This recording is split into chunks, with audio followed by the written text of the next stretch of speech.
This is CGTN, China Global Television Network.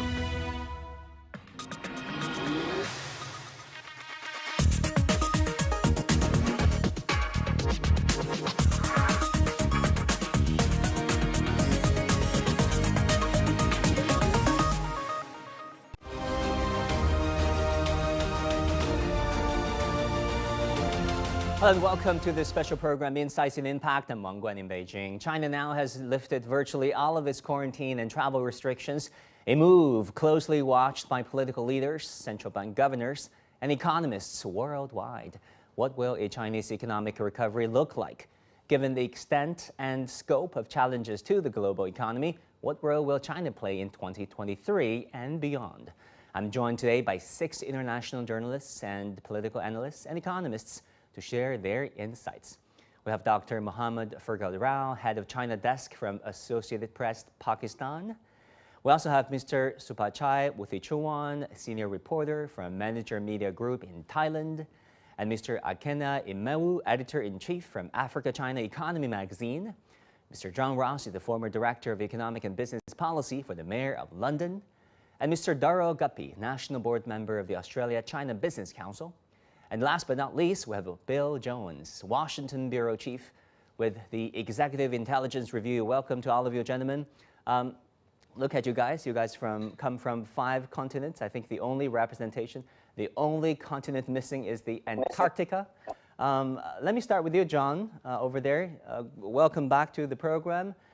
China has reopened itself, aka optimized its COVID and travel restrictions. What do you think China's reopening will mean for the world economy and especially for China's economic relations with where you are in the UK and in Europe? Hello, John, can you hear me? All right, John, I don't think you're hearing me. Bill, in Washington, D.C., why don't you take it over? Well, I think that it's been very encouraging for most of the world, including business people here in the United States, in the financial and in the industrial community, but also worldwide. I mean, we've been in this situation of general hibernation because of the COVID. People have felt very restricted. Economic activity has been very low. China has been moving forward, but with this opening up, it created a great sense of optimism throughout the world. Figures that are coming out now from the World Bank and from the IMF show that China's economic growth, in contrast to all the other countries, is moving forward. So again, China will become the engine for economic development. I think the move was very strategic on China's part, and it will have a very beneficial effect in a situation which is very dire in many countries because of the COVID and because of the economic stagnation as a result of this era of hibernation. Yeah, explain hibernation for us. I know in the United States, prices are way up. I called my friends in the United States in the Beltway. Gas prices are up. They go to Walmart, they go to Trader Joe's, and it's not the same as it was a year ago. Bill. Well, what happened in the United States, the situation is extremely serious. We still have a big problem with the COVID. Hospitals are just packed full. We don't have enough people working in it. The hospital system in the United States has been taken down largely over the last few decades. We used to have a community hospital system which has disappeared on the basis of shareholder value, and that many of the rural districts have over 100 miles to go to get to competent medical services. Economically, of course, we've had a tremendous burden with regard to the cost of this so-called Ukraine war, in which NATO is insisting on continuing to spend billions of dollars. This is not going to construction here in the United States, but to military spending in Europe. And the general condition of the citizenry today is much worse than it was at the beginning of the COVID epidemic. The inflation, of course, is the main problem. Christmas this year was much more expensive for many, many families than it has been in years. And there seems to be no turning the corner in the short term. All right, thanks for that introduction. Mr. Guppy in Darwin, Australia. Like you mentioned previously, Darwin, where you are in Australia, is closer to Asia than to Canberra, the capital city of Australia. How do you see the reopening of China and especially its business and investment links, between Canberra and Beijing going forward? The reopening is welcomed by everybody. There's no question about that. So what we're looking for is fast access into China so that we can restore face-to-face meetings. So businesses can re-establish themselves. We can start to develop new business activities and to explore some of the opportunities that have existed in China during the COVID period. Because in the West, there is this idea that somehow China didn't develop. It stood still or even went backwards during COVID, whereas this is not correct. What we've seen is tremendous advances in the digital economy, and this is something that is of interest particularly to Australia, but to business more broadly. The important thing is that we're able to resume access and improve the diplomatic relations. And as many of your viewers will understand, the diplomatic relations between Australia and China have not been optimal for the last several years. It hasn't been optimal, but the Prime Minister of Australia recently met with the Chinese leader. What do you think are the deliverables of that summit? And, really your expectation, your readings on China-Aussie relations going forward? It's a delicate situation because the anti-China forces that dominated Australian policy making for the last decade haven't gone away overnight with the election of a new government. So there is a little bit of a struggle between the diplomatic approach favoured by Foreign Minister Wang and the previous approach that is being followed by Defence Minister Miles. And some of that approach, in fact, is created and formulated by foreign interference in our policy making. So there are a number of think tanks that are foreign funded that have undue influence on Australian policy. Yes, so it's a delicate ASPI, time. right? ASPI is the leading foreign influence actor in this environment, yes. All right, fair enough. Let me ask some questions to our friends from Asia. Supachai, you're right now based in Bangkok, Thailand. Of course, your Deputy Prime Minister, along with two other ministers, very generously, very graciously welcomed the first batch of Chinese tourists since China's reopening. What's your rating of that gesture? And I guess that has, gone a long way in, attracting more Chinese tourists to your country. Yes, thank you. Tourism is an important part of Thailand economy. Around 30% of Thai GDP is delivered from tourism revenue, and Chinese tourists account for more than half of all tourists. The Tourism Authority of Thailand executive said that Thai tourism will not be able to return to pre-pandemic level if Chinese tourists do not fully return. This is why Thailand is very welcoming to Chinese tourists. My new agency are quite familiar with Minister Anutin Charnvirakul. He is pragmatic and ready to adapt the policy to suit the situation. At first, Thai government asked tourists to show their vaccine certificate, but after received many complaints about difficulty, especially from Westerner tourists, Minister Anutin immediately canceled the request for a vaccine certificate, but still recommend all tourists to have their own health insurance. Thai government confirmed that same standard to all travelers, no discrimination. We did not favor any particular country, but we facilitate all tourists equally. Just to be clear, Subachai, if I were to, grab my passport, get an airline ticket, and fly to Bangkok right now, I don't need anything as a China-originated traveler. Other than the visa, of course. There's no need for even a COVID test result. Yeah, no need, but our government recommend all tourists to have their own health insurance only. All right, fair enough. Dr. Rao in Islamabad, Pakistan, how do you foresee China's reopening to strengthen China-Pakistan relations, which has been described by both sides as an all-weather strategic partnership? Dr. Rao, I think you need to unmute yourself first. Yeah, thank you so much. It is very good decision in my view, and all Pakistanis are also very much happy because China has opened itself after the almost 3 years. So this decision is not only good for the world, but also for the Pakistan, because many Pakistani students are interested to get higher education in the Chinese universities. Now they will get opportunity again to study there.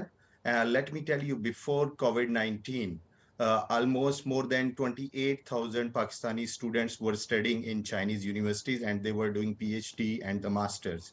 And out of those, more than 7,000 students were on the scholarship, which is very good sign for our nation.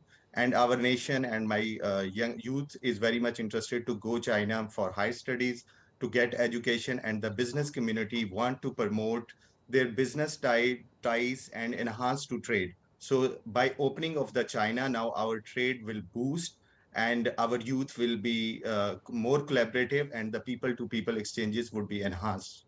Yeah, Dr. Rao, if you think about China-Pakistan relations, a signature product of it is really CPAC, right?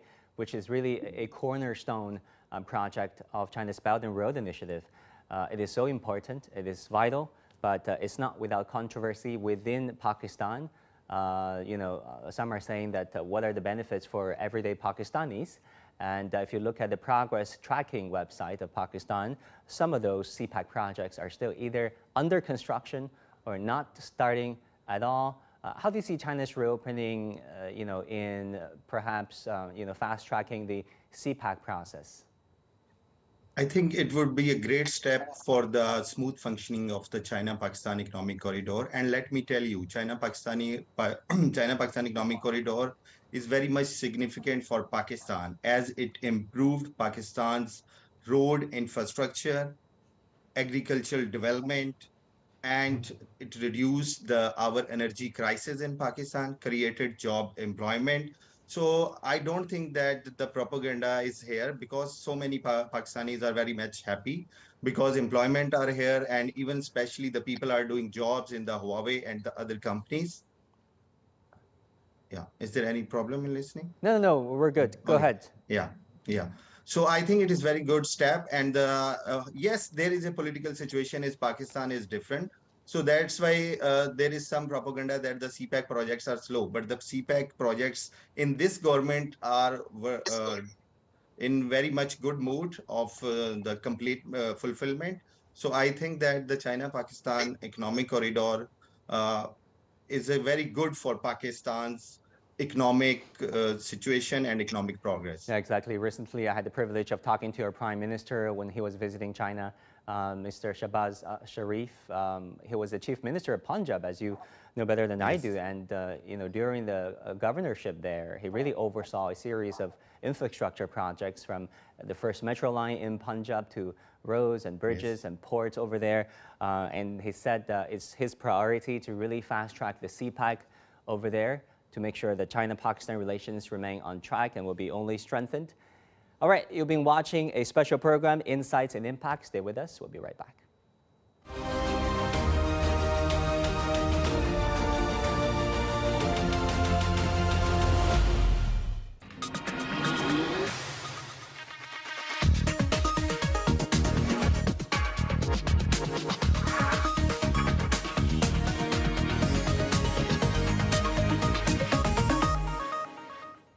All right, welcome back to this special program, Insights and Impact, here on the Hub on CGTN. All right, John Ross in London, sorry for the technical glitch, and welcome back with us. How do you see China's reopening in terms of, impacting China-UK relations, economic relations in particular, going forward? Well, there's two aspects to this. One is the overall, from the point of view of the world economy, it's going to be extremely beneficial, because China is the main contributor to global growth, normally around 30% of world growth. And we know that both the European economies and the US economy are going to be growing very slowly during 2023. So China's going to become once more the main locomotive of the world economy. If you look more narrowly at the situation with Britain, I'm afraid there's two contradictory factors. One is economically, Britain has a great deal to gain from trade and investment with China. Secondly, however, I'm afraid the British government tends to pursue rather foolish policies. over such matters as Hong Kong, Xinjiang, and sending aircraft carriers to the South China Sea and other things which are absolutely not on our doorstep. So I think we're going to have a slightly bumpy road, with the economic factors being very favourable and the global economic situation being very favourable. But I'm afraid I don't see very short-term sign of Britain changing its political policy, because basically it follows what the United States wants. And if the United States wants tense relations with China, which it does, British government will do. So it's a good economically but bumpy politically is the way I would characterize it. All right, thanks for that analysis. Mr. Imewu in Abuja, Nigeria. I mean, talking about Africa, is it is as diverse as it is expensive. You know, it has this Arab part of it. You know, there's an Anglophone Africa, there's a Francophone Africa. In fact, Chinese Foreign Minister Chen Gang just visited your continent over there, visiting 5 countries, as well as the headquarters of the African Union and the Arab Union over there. How do you see China's opening in terms of the benefits it can really bring to China-Africa relations in general and China-Nigeria economic relations in particular? Of course, it's a welcome development that China has reopened its international borders to travelers, and inclusive of African travelers and those from Nigeria.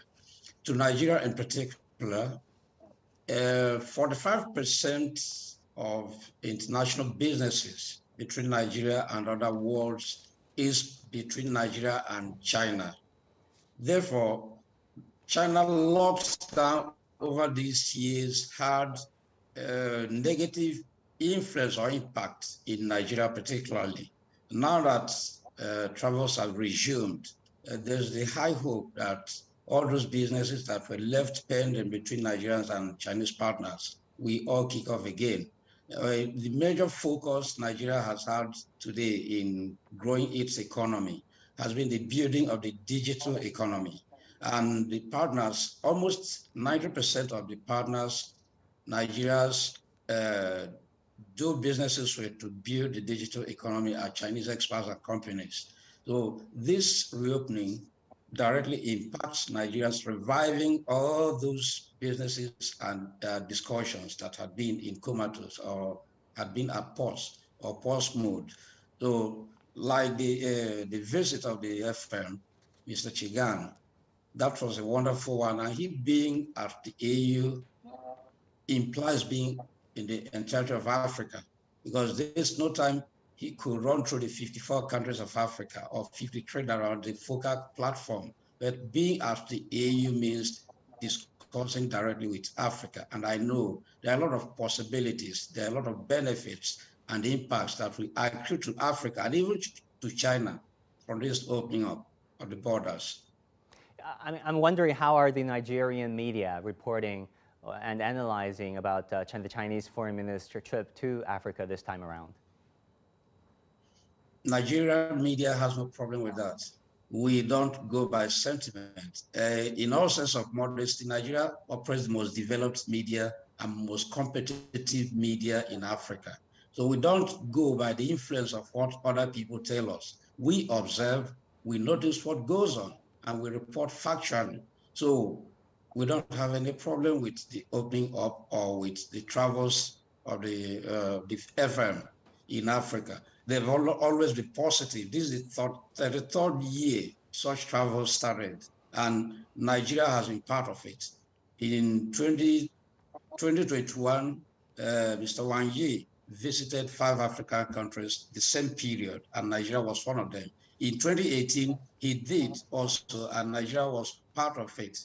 So we don't have any problems with the travels by the FM in Africa. It's an old tradition that China has sustained.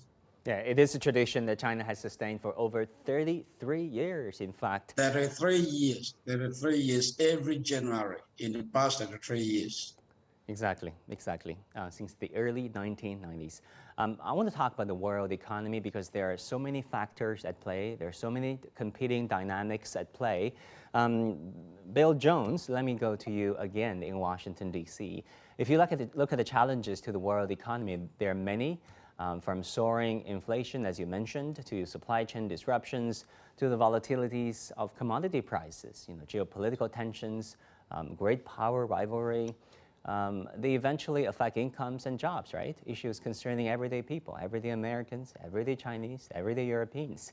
What do you identify as the more serious challenges, and how can China and your country, in this case America, go about dealing with them?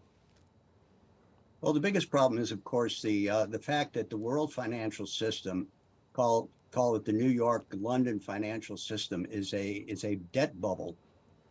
There's more debt in the system. It can never be paid by production in the physical economy. Almost a quadrillion dollars in flux, if you count up all the outstanding debt, private and public debt, cannot be paid. And therefore, the problem the world is facing is that there's a need for international financial reform to get some stability back into the system in which credit becomes a handmaiden to the physical economy and not something in itself. But at the present moment, it's a big problem.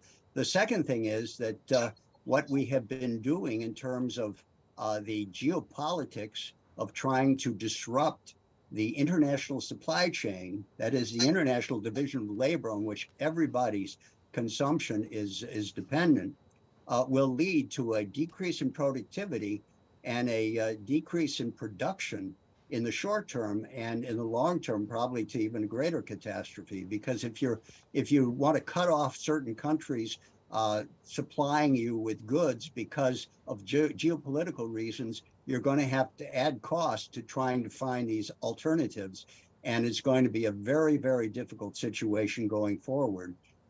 And the main thing, of course, is, the military spending that's going on at the present moment is really bankrupting the U.S. economy. If you would look at it financially, the U.S. economy is effectively bankrupt, but they can print dollars.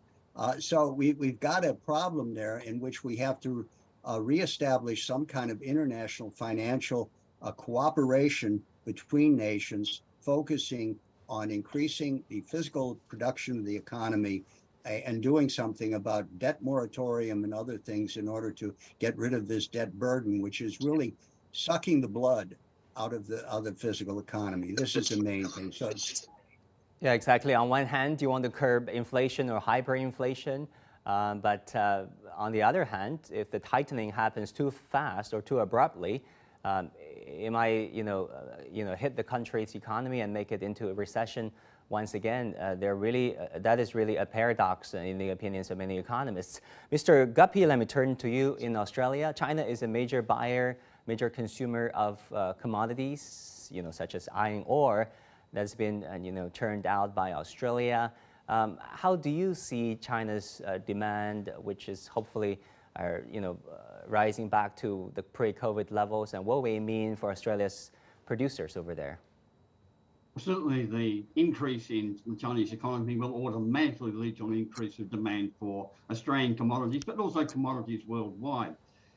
Going back to Bill's comments, we need to be aware that this idea of inflation is based to some extent on false assumptions. We talk about commodity inflation, but in fact, the price of oil now is as low as it was 18 months ago.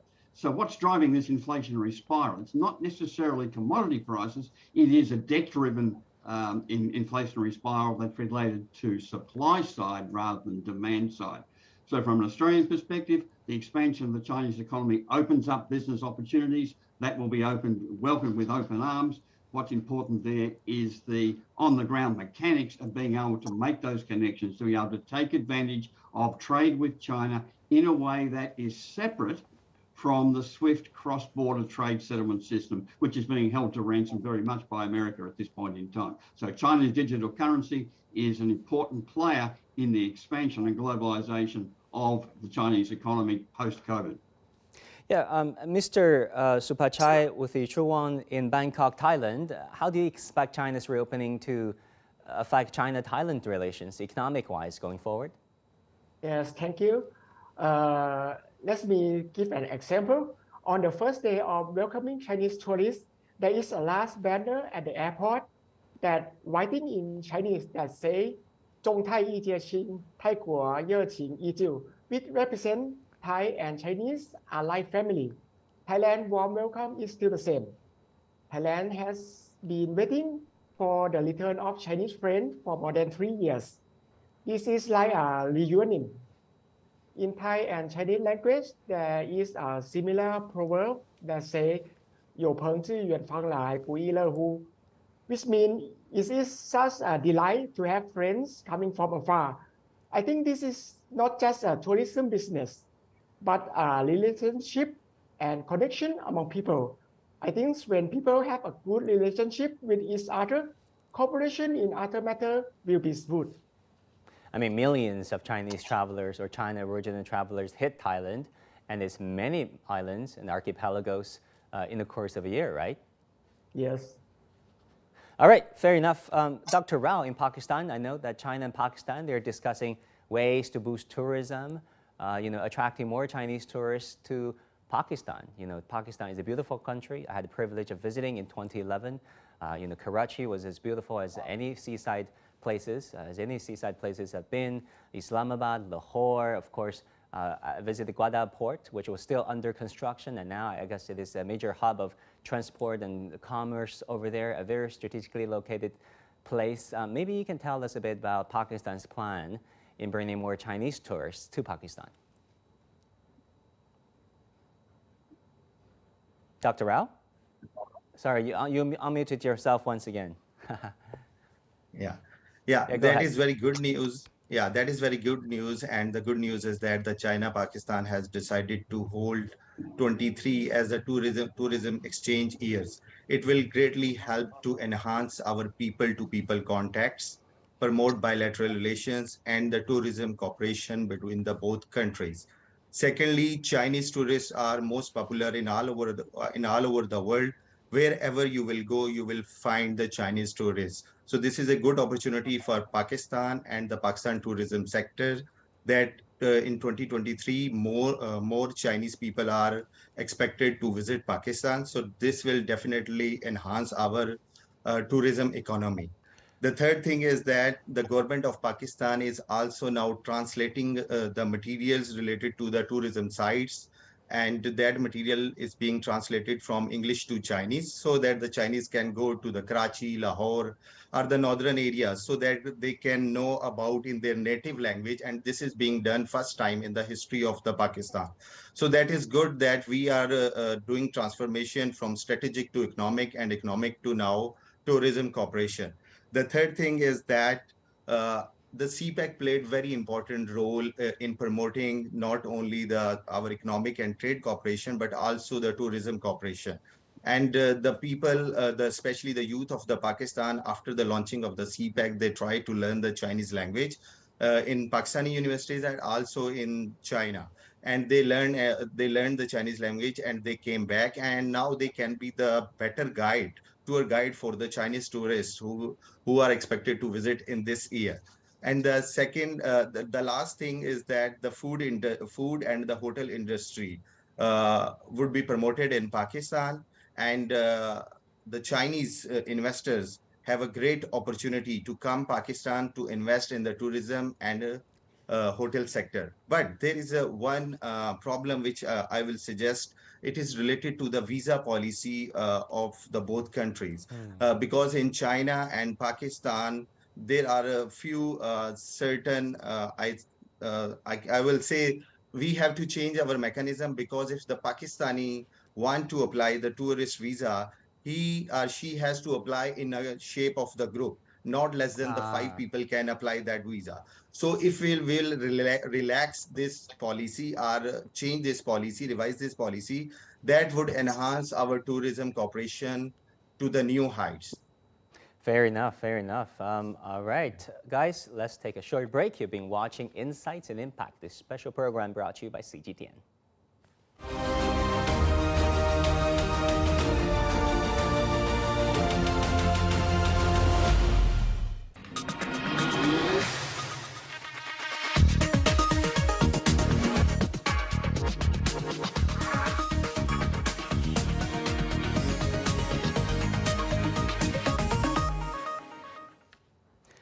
Dr. Rao, actually, I didn't finish quite right there. Many Chinese tourists who would like to go to Pakistan may have this concern, may have this stereotype that Pakistan might not be the safest of places. How would you respond to that concern? Actually, now law and order situation gradually improved, especially in the Karachi. So the Chinese tourists can go to the Karachi and the northern areas, including Gilgit-Baltistan, which is the most beautiful places in Pakistan. So I don't think so there is a security problem except in few tribal areas, which is, after the exit of the American forces from Afghanistan, there is a different situation, and the security situation is a little bit critical in those areas. But the Chinese tourists who are interested to visit to Karachi, Lahore, Islamabad, or even into the Gilgit-Baltistan and the Azad Kashmir, which is very much beautiful, and they can go there and they can explore our northern areas, I think. Yeah, wow. Mr. John Ross in London, I still want to get your take on the economic side of China's impact, the impact of the economic side of China's reopening. There's so many different forces at play, right? On one hand, rising Chinese consumer demand might push up sectors such as tourism, countries who are selling to the Chinese market. But on the other hand, rising Chinese demand might also push up prices like that of the oil. How are you looking at these competing dynamics? Well, if you look at the most fundamental factor in the situation, it's because that China has completely escaped the inflationary wave which took place in the West. I mean, the US launched with COVID one of the most disastrous stimulus packages that one could imagine. One might describe as a 100% failure. It produced the highest inflation for 40 years and lower growth than prior to that. China, due to its policies, entirely escaped this. And the latest inflation rate in China is 1.8%, which means the central bank has got quite a lot of room for maneuver to launch stimulus packages. Though doubtless the details of these will be unveiled at the National People's Congress a little bit later in this year. But this is the key thing. The US and European economies are slowing down, and at the same time, they're being forced to raise interest rates. That is, they're pursuing a contractionary policy when the economy is slowing down. China's economy is speeding up. The worst point probably was in the second quarter of last year. And the central bank and the government is not under any inflationary pressure. So its stimulus is going to speed up China's economy. And therefore, you've got two totally different conversations. The discussion in the United States is only how much the economy will slow down. Will it go into a recession or will it grow very slowly? And the discussion in China, rightly, is how much is the economy going to speed up? And these are the fundamental factors of the situation, and these will overcome any detailed questions in particular parts of the world or particular price in individual sectors. The overall inflationary situation, China is completely under control. Yeah, I want to seize upon what you said and go to Bill Jones in Washington, D.C. I mean, looking at it from the outside, how do you look at the Chinese economy? I mean, of course, it shows signs of, promises, right? For example, domestic demand is up, travel and tourism industry is up, as is gauged by hotel bookings and booking per spending. But on the other hand, it takes a while for foreign investors, for foreign travelers to regain confidence, to regain a sense of security in the Chinese market. Well, I think it's moving in the right direction, but of course, it will take a certain amount of time. China has decided to open up in spite of the fact that last month there was a surge in some of the COVID, which has now gone down, permitting the moves to begin opening up, especially now as you're going into the Spring Festival. I think China really at this point has the possibility of maintaining control over any COVID problem to a greater extent than any other country, so that they do have the means of actually beginning to get the economy moving again. I think that will be a very important sign. We're getting signals, of course, from both the financial and the business community that they're becoming very optimistic about the situation. I think you will see a lot more investment. You'll probably begin to see some tourists going back to China, and the restrictions that are being made are not coming from China, but they're coming from the U.S. government, which is putting pressure on these people. But I think in terms of their own self-interest, the Chinese market for them is extremely important for business people here in the United States. And I think they're really raring to go to try and get something moving as they see changes in China in which they do have new options for investment. And I think the latest moves by the economic people in China have been to try and encourage greater foreign investment in many different areas which have been previously restricted. And I think you will see a positive reaction on the part of U.S. businesses from that respect. Whether the U.S. government is going to try and stop that, that's anybody's guess, because the geopolitics is really playing more an important role today than is the economic reality. Yeah, definitely. The negative list of foreign investment has been shortened significantly, and we're seeing that what kind of policies decided by the party during the Congress will be translated into laws, maybe even finding their way into the Constitution coming March during the two sessions. Mr. Guppy in Australia, JP Morgan believes that China's COVID-19 policy change will bring 1 percentage point increase in Australia's GDP. How do you see that happening? I think that's certainly an underestimation. Obviously, the return of Chinese tourists is critical to the Australian economy. Pre-COVID, it was resources, tourism, and education that provided the three largest drivers of export earnings in Australia. So a return of Chinese tourists, the return of Chinese students is, you might say, almost critical to a continuation of prosperity, economic prosperity in Australia. Sorry, I think we just lost you just now. You're saying that basically the numbers are grossly estimating the potential of China-Aussie relations. That's right. They are underestimating the impact that it has on the Australian economy.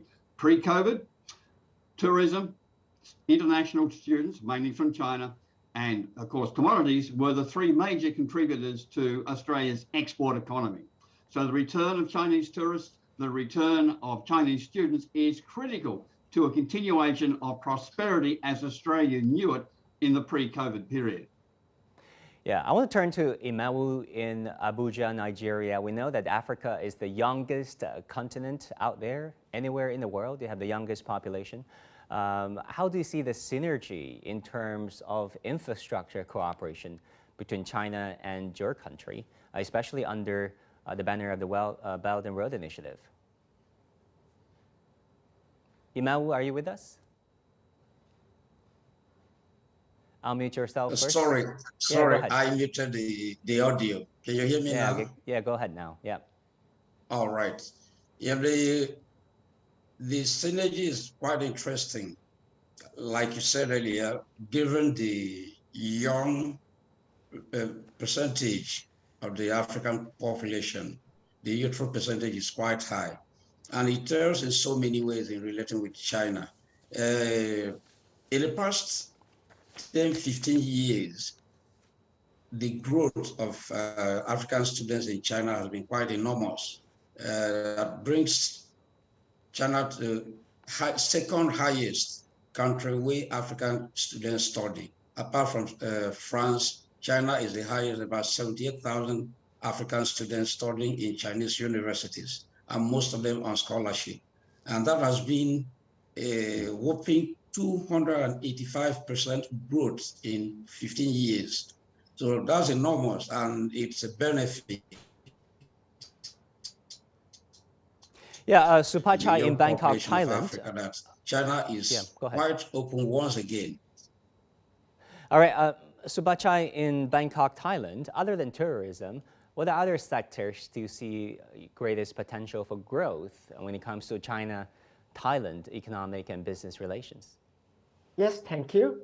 For Thailand, we not only benefit from the return of Chinese tourists, but most important is international trade. Logistics and cross-border inspection will be more smooth. Maybe durian and fruit from Thailand will be delivered to China much more faster. All right.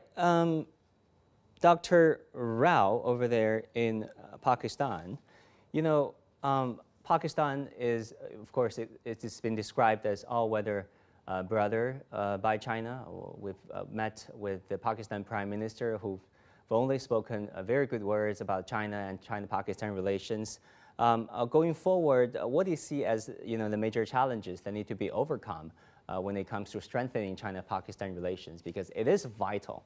If you think about the success of Gwadar Port in Pakistan, which is, of course, the signature product of CPAC, which in turn affects the success of China's Belt and Road Initiative. Dr. Rao. Yes, CPEC is a major factor for our economic cooperation and the development, and our economic cooperation can be further strengthened by resolving the security issues of the Chinese people at the working sites. If there is energy project, we have to provide security, or if just like the China is constructing airport in Gwadar. So we have to provide security. The security is the major concern from the Chinese side. Although Pakistan is working very hard to provide the security, and they have raised special security unit for providing security, but this is the major challenge. And the second challenge is the smooth functioning of the political government in Pakistan. But right now there is a transitional and the political little bit crisis. So that's why I think the strong political government can play a further better role to strengthen our economic ties and the bilateral relations. Fair enough.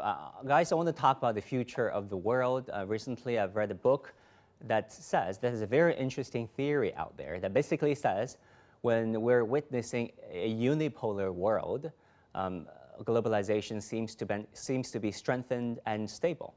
If you think about the period between 1991 to the year 2000, when the former Soviet Union collapsed, and neoliberalism, like it or not, was the unifying system of the world. And then right after the global financial crisis in 2009, up until the U.S.-China Cold War Plus, globalization seems to have lost momentum quite a bit. Also during 1945 to 1991, at the height of the Cold War between the former Soviet Union and the United States, globalization once again seems to be going nowhere. And now as we're heading to a multipolar world where the unipolar world may not be with us anymore, how do you see the future of globalization? Why don't I start with you, Bill Jones? Well, I think you have to distinguish between the globalization of the 1990s, in which it was really the freedom of capital to move wherever it wanted to go. And this was beneficial in some respect, but it caused a lot of discrepancies. There was a increasing gap between rich and poor. There was a lot of economic problems as a result of that. There was a lot of exploitation. A lot of moves to get resources from countries. So it wasn't a happy time for everybody. But I think what has happened now, of course, is this reaction is a serious situation in which the world, if it became divided into different camps or different schools, it would be a much poorer and much less prosperous world, because the more you have an international division of labor of the sorts that we have enjoyed over the last really 50 years, the better it is for every individual in that. It's like the world cup of coffee.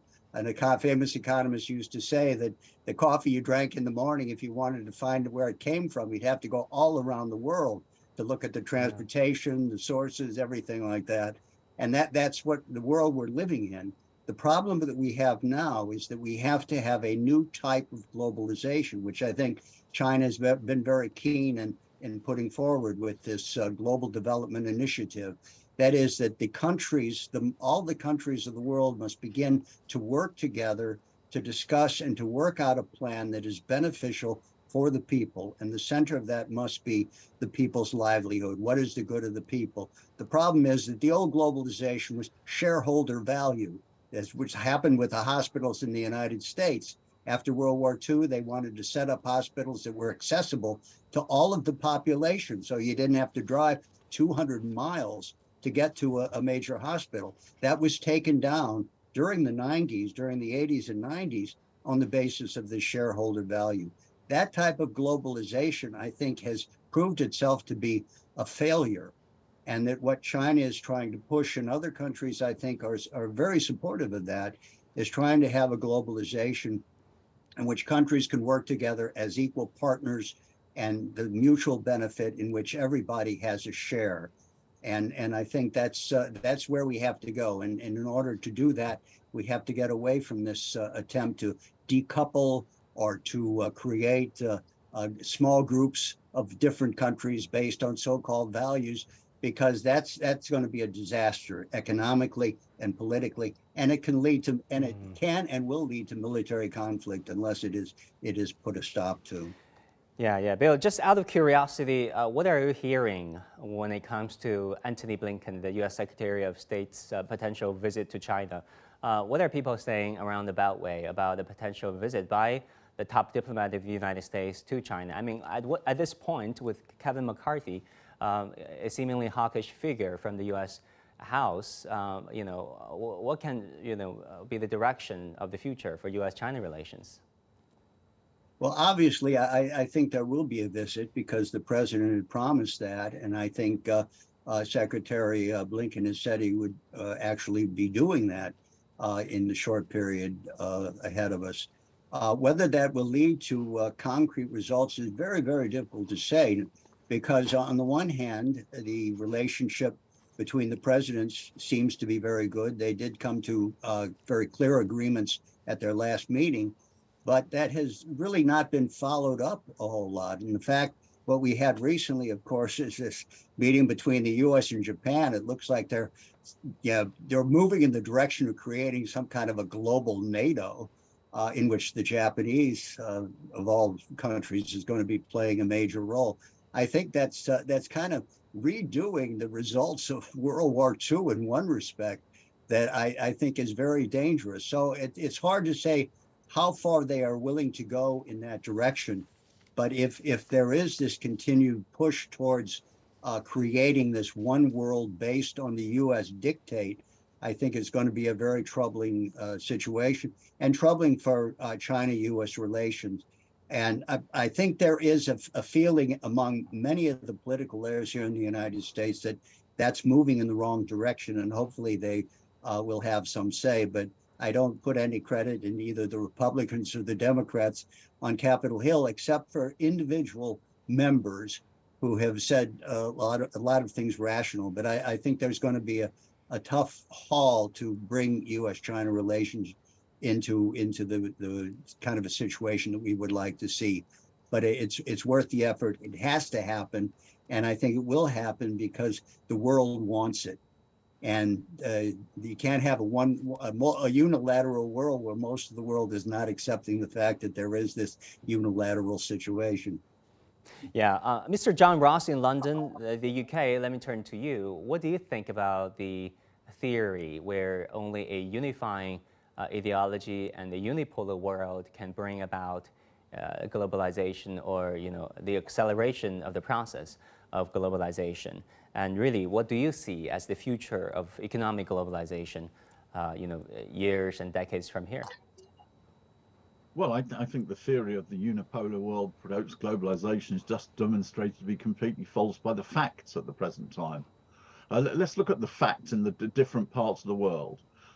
Most parts of the world want to go ahead with globalization and regional integration. I mean, look at it. By far the most successful economic bloc in the world, if you want to call it bloc, I mean, trading is in East Asia with ASEAN. It's got the lowest inflation, the fastest growth, and it's a huge success. Why? Because it's absolutely refused to get divided on political lines. I mean, in East Asia, you've got every type of political regime virtually you could imagine. You've got socialist governments in China and Vietnam.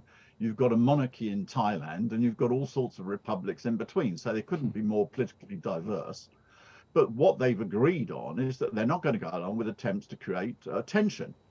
The United States has been attempting to create a big crisis in the South China Sea for the last 20 years, because I know, because I've been speaking at conferences on it. And I will say the same, there's not going to be a crisis in the South China Sea. And by now, people have to admit that it hasn't developed, because the countries don't want to. On the other hand, in Europe, you've got absolute chaos at the present time. You have the highest inflation for 40 years. You've got a major war. And this is due to the policies of going on with the United States, the expansion of NATO, which is what's behind the Ukraine war. You couldn't have a big, more polar opposite.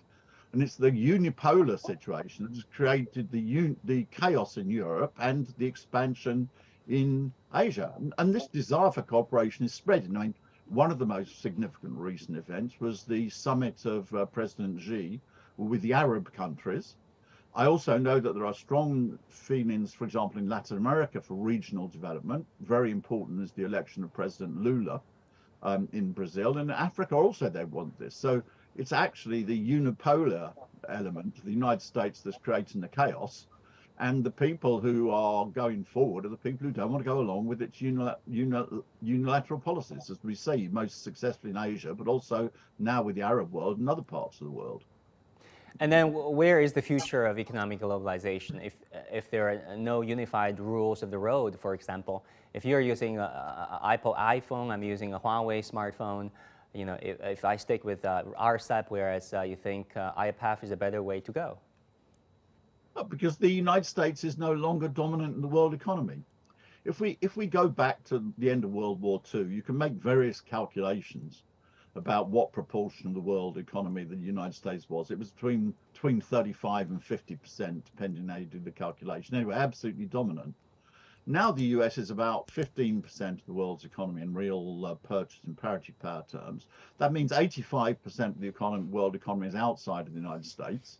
The largest trading partners for most countries, of the greatest number of countries in the world, is China, and the rest of the world's getting on quite satisfactorily with this economic development. And the United States is just no longer strong enough to impose its will. It can create types of chaos.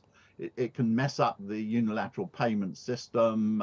It can carry out sanctions against individual countries, and it can create a bit of chaos in various things. But it's just not strong enough to stop the development of what the rest of the world wants to do, is get on the world economy, because it's only 15% of the world economy now. Yeah, very interesting insight there. Mr. Guppy in Darwin, Australia, let me turn to you. Bring us the Aussie perspective about the future of globalization, your perspective about where economic globalization will be years and decades from here. We tend to overstate our own importance. There's a wonderful article in the 1895 London Times that celebrates the globalization that was in Britain, how they bought products from around the world. So globalization has been with us for a very long time and is going to continue, because as John Donne said, no man is an island, or in this case, no country is an island. No country can isolate itself from international trade. It requires cooperation, not hegemony, to navigate these changes. How do we achieve it? The first and most difficult step is to put aside those aspirations for hegemony. We're moving into a multipolar world. The institutions of global governance need to recognize these changes. It's unreasonable to attempt to exclude the world's second largest economy from the formation of global standards that will apply to the digital economy in particular. Support for inclusive policy agreements, such as the Global Development Initiative, and support for the United Nations are the key ways to strengthen this cooperation. Although it may cause discomfort to the United States in particular, globalization is unstoppable. Exact form that it will take remains at this point in time an open question. Yeah, but Mr. Guppy, do you think Samuel Huntington might have a point back in 1994 or around 1995 when he wrote this book, Clash of Civilizations, predicting that one day there will be the rise of Muslim-centered cultures, Chinese, Confucian-influenced, empowered cultures, and he even predicted or alluded to the fact that there could be a great power rivalry between China and the United States. But back in 1994, 1995, the Chinese economy was only 1/10 of that of the United States. Certainly from an historical perspective, both the Arabic world and the Chinese world have played major roles within the global economy, much, much greater than that played by the Western environment. However, what's important is that the Western approach to resolving conflict is by more conflict. The Chinese approach historically, Tang Dynasty, etc., is resolving conflict through trade and cooperation. And that's the way that we need to be moving. We find that the United States has a predilection for war as a way of driving its economy and as a way of resolving disputes. That has to be put to one side. How we do it is a more difficult question. Dr. Rao, in Islamabad, Pakistan, what is the future of globalization in your opinion? In my view, China and United States are the two biggest players, the two biggest economic and political players in the world. They should have to take the world together. They should work together for the development of the global people. They have to serve as the both biggest economies played their role during the COVID-19. China provided the vaccines to the world and even to the Pakistan. China donated 5 million doses to the Pakistan. Similarly, United States donated the vaccines to the world. They bring out the world from the COVID-19 crisis. So if both countries will work together, then that would be the better for the globalization. Otherwise, the conflict is not better, I think, for the whole world. Same question to you, Mr. Supachai in Bangkok, Thailand. What is the future of globalization in your opinion? Yes, thank you. I do agree with President Xi Jinping's statement that China development must connect to the world, and the prosperity of the world also must connect to China. I think now China is reconnected to the world again. This should be the moment that the world has been waiting for. Nowadays, the world has enough problems. I think we should work together to overcome many hardships and share common prosperity together. All right, Mr. Imau in Abuja, Nigeria, what do you think? Well, my position is globalization is not going away soon. It has come to stay. And I have my reasons. Yes, there were times that the world was so polarized that everybody tended to mind his or her business in isolation. But it is too late until you remove the World Wide Web. So long as the internet remains, globalization remains with humanity. It's not going away. The justice could be there between the superpowers, China and US and the rest. They're understandable. The reason is competition. Who leads and who follows?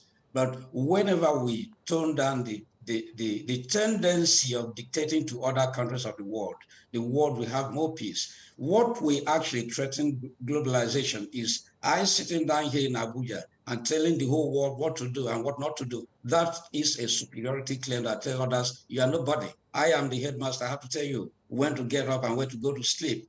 But the internet has become a glue that binds the whole world. Globalization has come to stay. I don't see it going away very soon. It could be threatened, but it's stabilized. Yeah, I mean, Africa was a major beneficiary of globalization, right? Previously, I talked to the former vice president of the African Union. He told me that basically he expects more great power cooperation, not confrontation, when it comes to development of Africa. He said that basically Africa benefits a great deal from American scientific and innovative powers, and also benefiting from China's infrastructure plans, Belt and Road Initiative, so on and so forth. Do you think he has a point? He has a point, very valid point. I agree with him totally, because first of all, globalization has made more parts of the world show more interest in Africa, especially China. And what China has done in Africa will raise the level of competition that so many people seem to take a yardstick from the way China relates with Africa. We've had the FOCAC since year 2000. It has reignited what I call positive interest in Africa from the West, from America, from Russia and the rest of the world. Sometime last month, there was the African and US Leadership Forum in Washington. That wasn't common until FOCAC raised the level, the way they relate with Africa. So I believe Africa is a good beneficiary of globalization, and not only Africa. Whatever people do to Africa, some other parts of the world, they also expect some gains and they also benefit when Africa benefits. All right, with that, we're coming to the end of this conversation. Thank you so much, everyone, for joining us for this special episode of Insights and Impact, wherever you are. Many, many thanks. I also thank our viewers for tuning in at this hour. I'm Wang Guan in Beijing. Our news coverage continues on CGTN. Bye and take care.